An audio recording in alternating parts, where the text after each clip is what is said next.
Hello guys! So, sa video ito, dumating na yung Shopee ko. Di ba? Nag-make lang ako ng video kasi nga dumating na yung order ko from Shopee.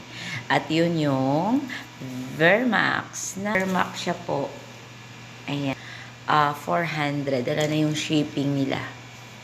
So, ayan, kanina lang dumating. So, ipapakita ko sa inyo yung in-order kong Vermax na electric cooker. Luto ka at gusto mo guys na ikaw lang naman mag-isa or dalawa kayo, pwede nyo gamitin. Pagluto ng kanin or pagluto ng ulam, pwede. Pag-init ng tubig. So, it's all na dyan na guys. So, ito na yan guys ha.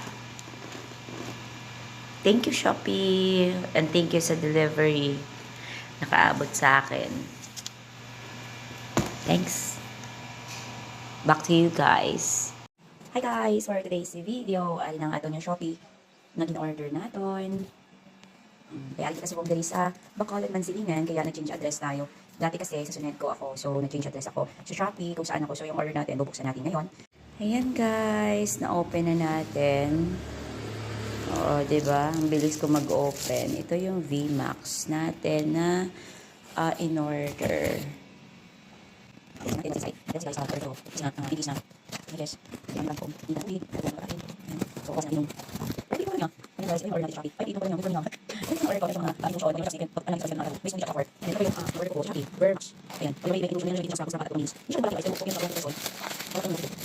Ito na guys, yung na-order ko from Shopee. Hindi naman siya masyadong kalakihan, no?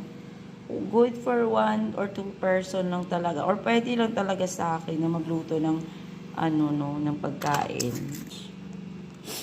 Ita-try natin ito mamaya. Ayan. Ayan yung kasama ng rice cooker natin. Ayan, dinry ko na din siya. Ayan, steamer niya. Tingnan natin kung mabilis siyang mag-init. Ayan guys, i-try natin. So, pwede nyo ditong adjust. May button siya. Ayan guys, napakulo ako ng tubig. And then, nilagay ko muna sa 2 para matest natin kung gaano ba kabilis siyang mag-hot. So, ayan guys, mabilis lang talaga. Ang ganda. Ayan guys. Vermax from Shopee guys. Thank you.